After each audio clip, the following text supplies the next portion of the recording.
David, and thank you, TEDx New England. We've been well accommodated, well taken care of. It's been a beautiful experience. I'm here to talk about world peace, but the most pressing question I get usually, the most serious question is, where can I too get a pair of those yellow pants? Because you can't find those everywhere. I'm a school teacher, elementary school. Been doing it for over 3 decades. And you might think that I know what I'm doing, that I have a great knowing and understanding. You might think that I'm very certain about what I'm doing. I have to empower others, younger people, to be able to know what they're doing in the world. But the fact of it is, and as I get older, I understand that I know very little, and I'm uncertain about so much in this vast world. I can't really claim to know so much so well. So really, I approach education, teaching in an unknowing state, in an uncertain state. And really, I find it mirrors life. It's not really any different from the daily lives we all lead. And how do we get through that kind of, okay.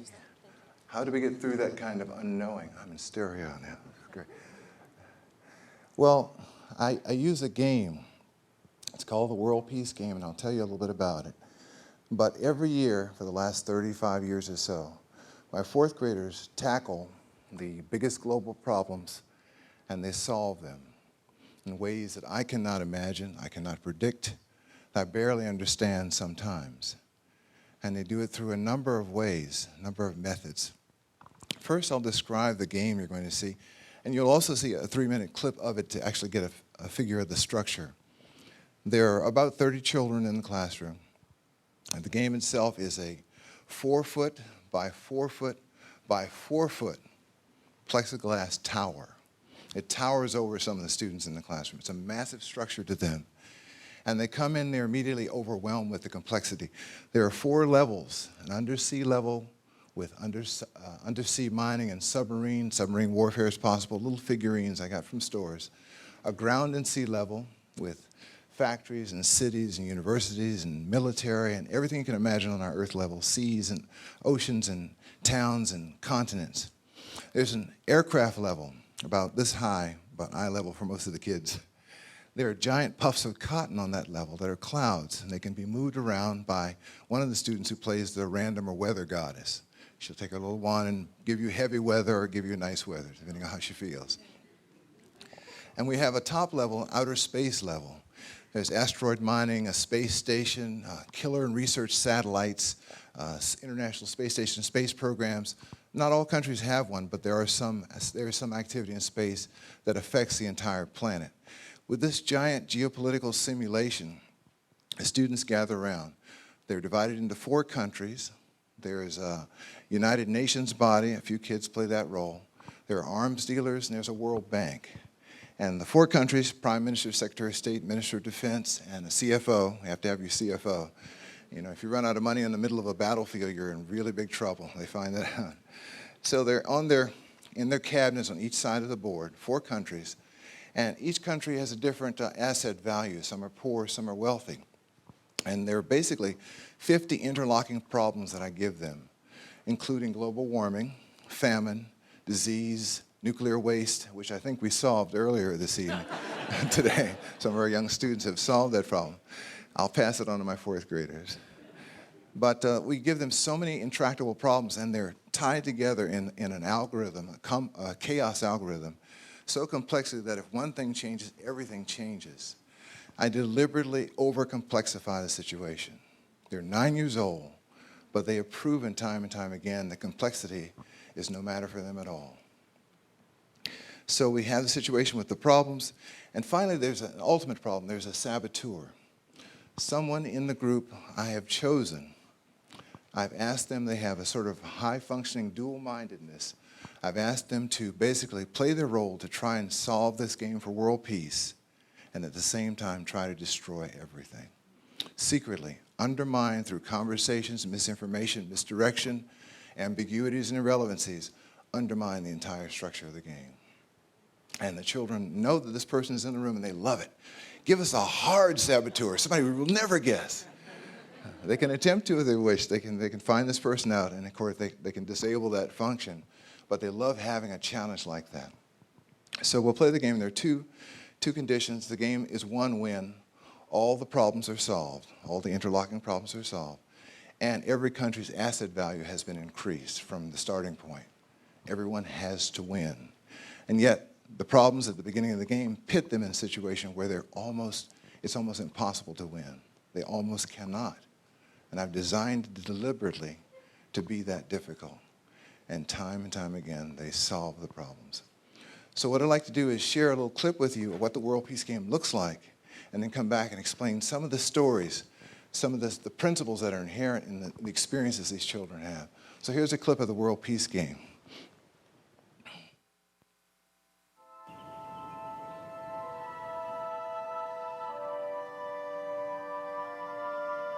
Relationships are important in education. That really maybe even the key to teaching well is the relationship you have with a student. If you're able to touch their mind, fine, but if you can touch their heart, then the mind contact lasts longer and goes deeper, I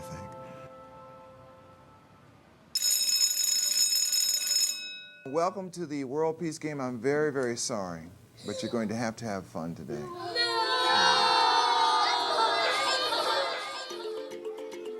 This is the World Peace Game, and it's about 28 years old. It's a political science simulation. And the game basically pits 4 or 5 countries against each other in every way, politically, socially, militarily, and economically. And they have to use their imagination, use their thinking skills to think their way out of these problems that they're pitched into head first. It's a game that makes you think really hard. It makes you really think about what's really going on in the world. What I think is you can't be all about war, and you can't be, again, this may sound bad, but you can't be all about peace. Yeah, not like all like flowers and grassy fields and Plus solar panels.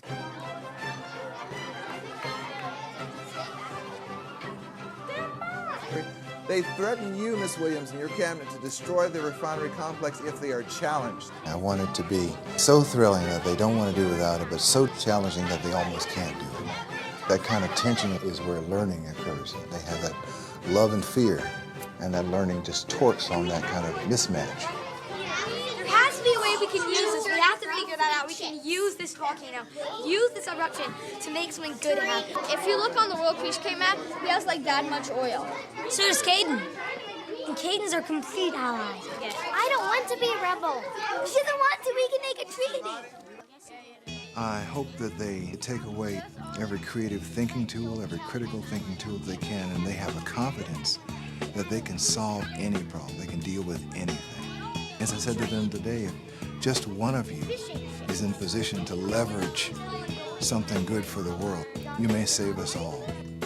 And that's what I'm naively hoping might happen.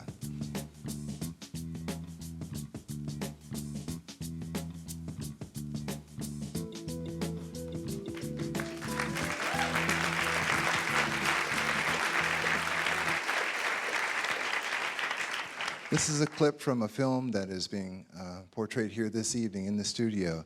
And would you join me in welcoming the producer of this film, the young filmmaking visionary, Chris Farina, is here in the audience today. My friend. Chris, would you stand up and be recognized?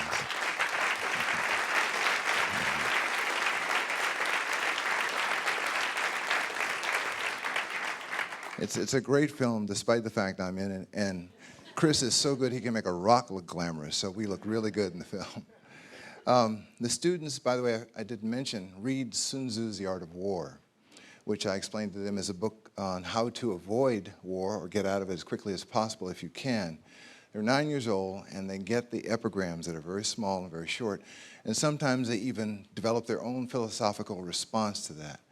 And I'd like to share with you a few stories about the complexity they engage with. We deliberately attempt to over-complexify the situation to make it almost impossible to get out of. To deal with also the chance to reflect deeply. We talked about the speed of a lot of the media and technology we're involved in with our young people today. But in this game, you've got to take, or you have to take, Some time will be given to reflect on situations because impulsive behavior will get you further into trouble. And they learn that the hard way very often. And finally, they learn collaboration, a kind of hyper or super collaboration, a collective wisdom that I do not have. They ask me what is the answer to a problem. I cannot tell them. I have no answer. I do not know the answer. But together, their collective wisdom can come up with some way to solve these problems. I'll give you an example. There was a tyrant. Actually, there was a bully in our school. His name was Bobby, I think it was. I'm making up the name. Bobby. And Bobby was known far and wide to be a bully. He was in my class. And usually I offer the position, the leading positions, to some of the students that I've thought long and hard about who needs a chance to be a leader, who has skills that need to be exploited further in this area. And I thought, Bobby's a bully. But something in me as a teacher said, Bobby needs a chance to do this. Nitin Notria earlier today said that sometimes people are given power, and when they get that power, what happens? I was going to take a chance with Bobby. Bobby, will you be the Prime Minister of this country? Why, certainly, Mr. Hunter. I thought, well, maybe here's a chance. What did Bobby begin to do as soon as he became Prime Minister? He began to bully other students. I thought, I'm failing as a teacher. I made a huge mistake. Why did I take a risk like this on this child? I could see the problems, and yet I thought, my own hubris thought maybe he can do something that I think is there. And he began to bully, and he began to, on a course of world domination, basically. He took over several countries. He absorbed their cabinets into his cabinet. He had a huge cabinet behind him, ministers all over the place. Little girls and little boys are all behind him. They couldn't say a word because he's in charge, and he's about to take over the last country. And I felt so sad. I was in such despair. I ruined this entire 8-10-week experience for these kids because Bobby is going to ruin the world. He's going to show them that force and might are the only way, and he's dominating everything. Suddenly, Emma, who is about this tall, the shortest person in my class, stands up. She says, Mr. Hunter, I'd like to declare a coup d'etat. You can have a coup d'etat in the World Peace Game. We stop everything when that's called for.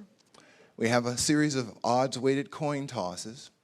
Emma lost the coin toss. Now, when you lose a coin toss, you've got to go into exile, so she had to leave. She had to have an exit strategy in place before she took this risk. She knew. She made her plans during negotiation time. So she had to go. Had she won, Bobby would have had to be exiled. He'd had to go probably knock on the UN's door and ask for asylum or something. But she lost. She had to go. My heart was again broken. The children were even more in despair. Suddenly, Jared stands up. I'd like to call it coup d'etat too. But Emma had just called it, just lost, so we had another coin toss. Bobby's a little concerned. What is this all about? I'm in charge. Jared lost the coin toss. He was exiled. So Bobby prepares to make his final move and swoop in and sweep up the last country with his tactical Air Force strike. And then suddenly, Zakiya stands up. I have a coup d'etat I'd like to call as well. Eventually, after 5 coup attempts, Bobby was taken down. You see, the students had planned. They had gotten together during negotiation period. Every team has a declaration period, and then there's a general negotiation period. Everybody's up and talking, and secrets are passed and so forth. They had planned. If you go down, he stands up. If he goes down, she stands up. If she goes down, you stand up. And they were going to not allow tyranny to stand. They were making that sacrifice philosophically. I could not have taught that. I could not have asked them to do that. They decided what was right and did it themselves. And I'll share another story with you. This is about my good friend Rodney. Rodney, shall we say, had a higher opinion of himself than anyone else could possibly ever have had. He was the Minister of Defense of a country, very powerful, wealthy country. His prime minister is very weak. He's Rodney's best friend. Lets Rodney do whatever he wants. And suddenly, mercenaries appear around Rodney's oil fields. Rodney says, well, I'll take care of this. I'm going to launch some ICBMs. And the weather god stands up, Rodney, do you know you could create an ecological disaster if you miss?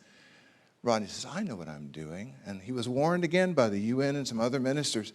Rodney, if you miss, It's going to be a huge mess. You're going to hit that oil field with those ICBMs. It's going to be terrible. I know what I'm doing.